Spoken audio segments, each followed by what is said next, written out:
Then you can pull the intake off.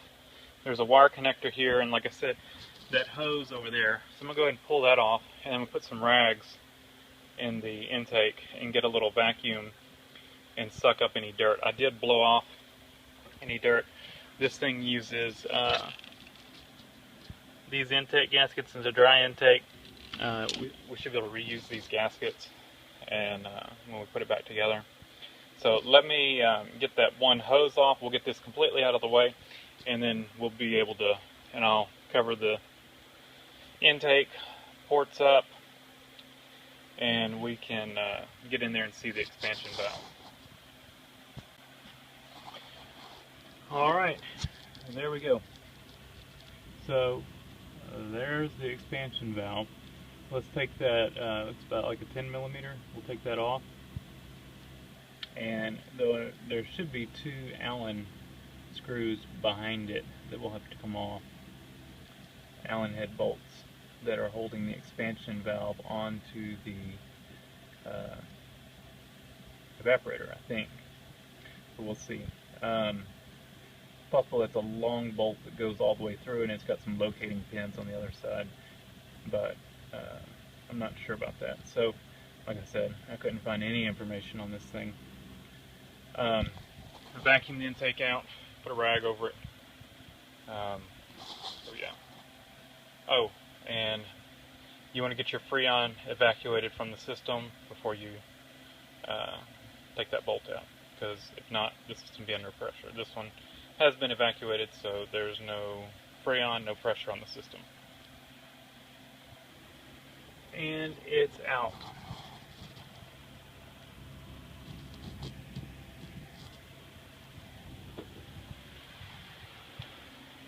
I got enough slack in the lines to pull them off.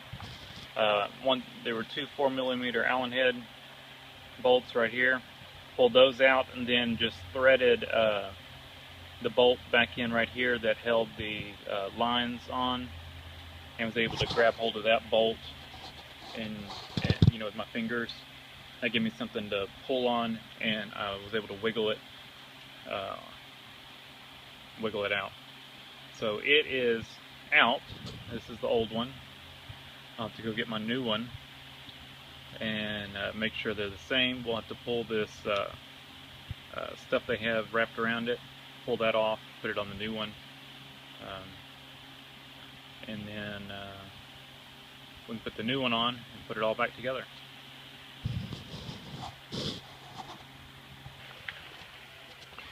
New one's in. That tape stuck again. Sorry, some kind of thermal tape. So I was curious about this old one. So I took it apart, and it looks like that that piece that's in there is just the way that it's made. It's nothing split or anything. It's got this little piece, and that's what I was seeing.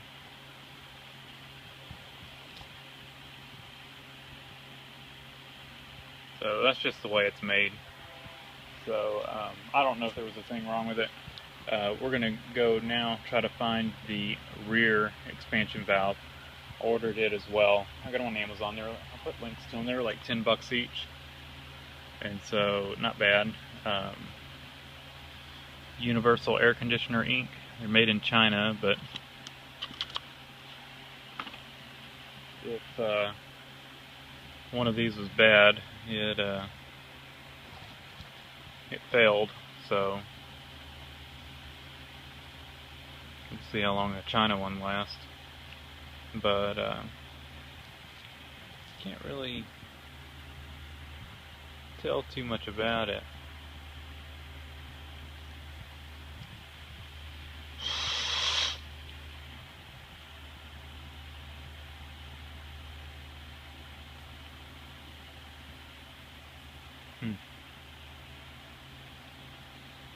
Low side's definitely free, and I can blow through the high side. I'm just wondering if it's something's going on in there. Of course, what we think is happening is that it's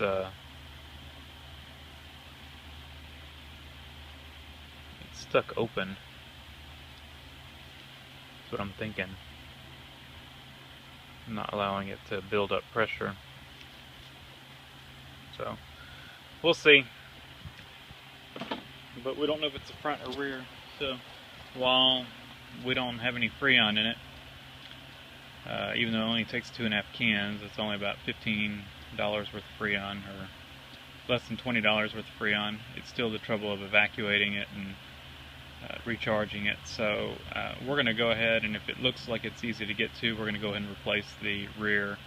If it's a nightmare, I may just risk it and we'll see what it does. I guess I need to go ahead and put the intake manifold back on. Although I think what I'll do before I do that is go ahead and do the rear AC and then start pulling a vacuum before I put all this back together. And that way, if I've got a leak somewhere, you know, if I got a leak back there, I want to know about it before I get all this back together. So let's go ahead and do the rear expansion valve.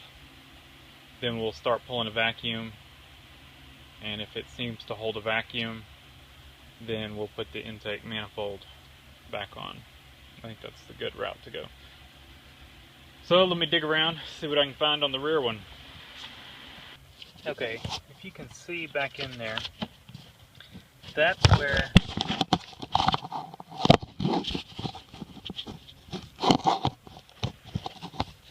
let's get going sideways, I think. Alright. Move this out of the way. Okay. This is where the rear AC lines coming from up under the car, they snake around, they go into the evaporator right here. This is the evaporator over on this side, this is the AC line. And then it goes up into the evaporator housing, and I cannot feel anything up in there. And so I'm wondering if it doesn't have a rear expansion valve.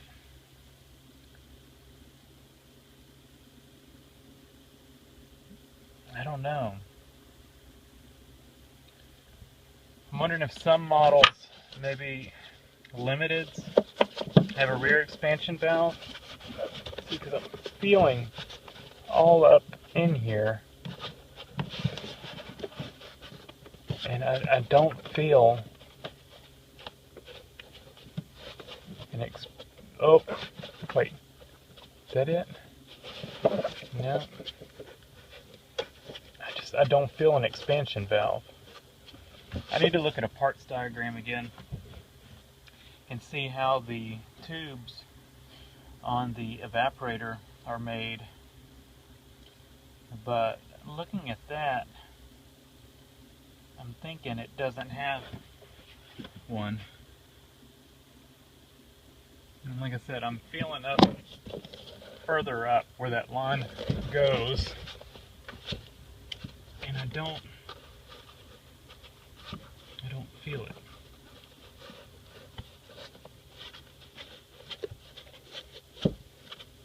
And I doubt they would piece the lines together like that. They might would, but I don't feel that goes up into this housing, and I do not feel an expansion valve anywhere. So let me see if I can find a parts diagram, and I'll see what it shows. Alright, so here's the exploded diagram. You can see right down there, this is the rear air. There's the expansion valve right in the middle of the screen. It bolts straight to the evaporator core right there, and that line that I'm feeling bolts to the expansion valve. I just can't feel up far enough in there, you know, where it connects. And so then the other end of this line connects right there where that tan insulation is, foam, connects right there to this other line.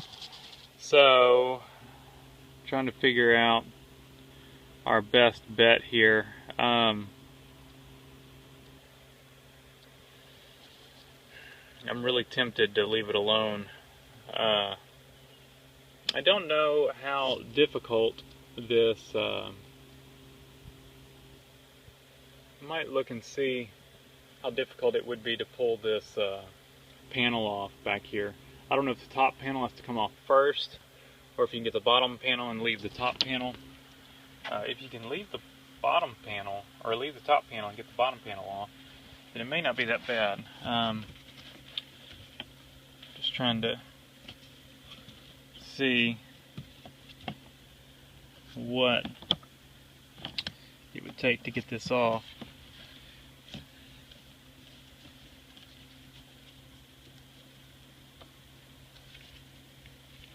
So I'm going to take a look at this, study this a little bit, see how bad it would be. It doesn't look too bad. I may try to pull it off.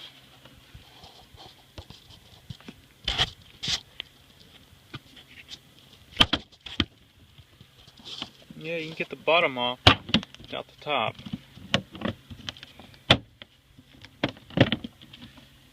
It looks like. So let me see if I can get this panel off. Let's see how bad this is to get out. And if we can get it out, we're going to replace it.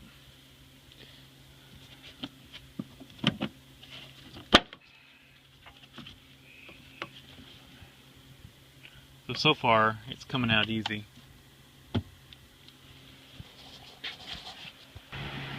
So it was pretty easy. There's two luggage rack hold downs. One there, one there. There's two over there too, but I just need to get this up just a little bit, so I undid those two. Pulled this up so I could, and then all this panel stuff just pops off. I've got a little screwdriver bent like this. I could get in there and pop the clips. You know, they just got stuff that goes in these holes that hold it down. There's no screws holding it. You got to undo the seatbelt bolt, and then there's a little luggage rack, little luggage thing there. You push in on the center button right here, and then it pulls out. Push in on the center, right there, and then pull out on it, and it comes out. And like I said, here's the seat belt. Just kind of put it out of the way, and then it just pulls out all the way around.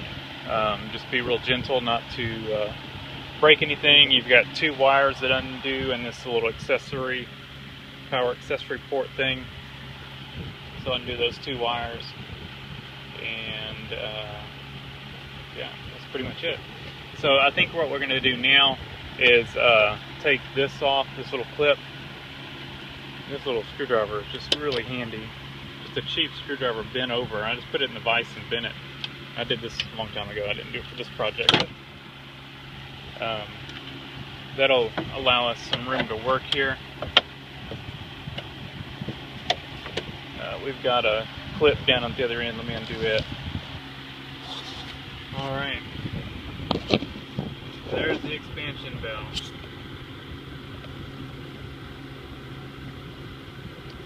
So, I'm going to look and see if I can get this thing out without pulling this whole thing completely out. So I'm going to undo these lines. Do I need to? I don't know. We're going to undo some of this insulation, peel it back where we can stick it back, and so we can get in there and see if we can feel the bolt that holds that thing on. Alright, I got it out. So you can get it out in there without pulling all this out. I started taking some screws out to split the case, and so I thought I could take the front cover off and get into it. And then I started feeling around blindly back in here, and once I pulled this this foam tape stuff off, I could feel that I could feel the expansion valve, and I undid the bolt to the line. Here's this little line here. Undid that bolt and these two, and got that line out of the way. Then I could undo the two, the 4mm? Yeah, I could undo the two 4mm bolts. Or there were 4 or 5.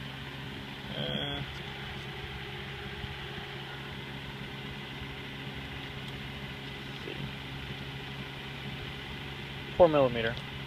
Undo the two 4mm bolts that are right there. And of course, I put this back on there to grab it with.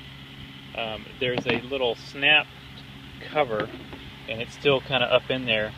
I use my little hook, and you can get in here. There's a little plastic cover that holds this gasket in place, and get in there with this hook and pop the clip off. There's one on the side too. Popped it off, and then the top one hinged and came off, and then I could pull the expansion valve out. So we got it out. We will go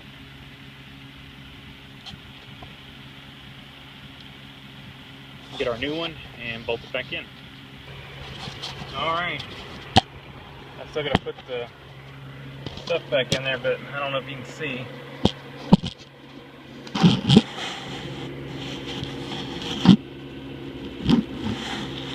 And I lost a little bit of oil when I did this. I put a little bit of oil back in the line.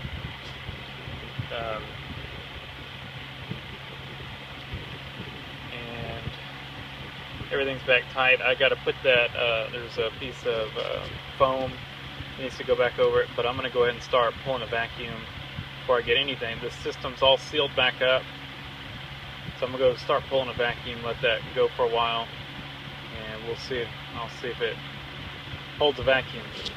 Make sure we have no leaks. Alright, so I verified there's no leaks, and so we are going to go ahead and reassemble all this, and we'll just pop the clips on just like it came off, and make sure we plug our wires in, feed our seat belt through, all that kind of stuff. So let's we'll get this bottom panel on first.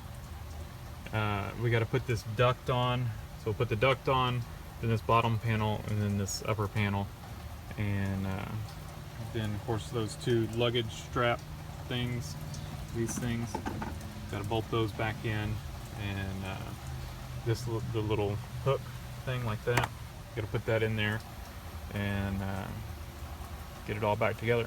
And it's the upper and lower seat belt mounts, this one up here and the one down there. So let's right over there, let's get started. And we're pretty much done. We got a bolt up. I just started this bolt. I need to go get my wrench and tighten that up, and then we'll bring it down to the bottom over there. Pop these little covers on. These panels just snap on. Put this one on first, then put the big panel on, and like I said, they just snap on. Make sure you get the holes for the little white clips that pop into holes on the body, or on the body panel here, and just make sure you line those up, snap them in. Pretty easy. And like I said, put this one in first because this one overlaps. The big panel overlaps this one here. And honestly, if I was doing this again, I probably would leave this panel in place. I was trying to get up there and see up in there because I thought I was going to have to pull this thing off. Then I realized I could get in the bottom. And so you could probably just leave this panel on there. So, anyway.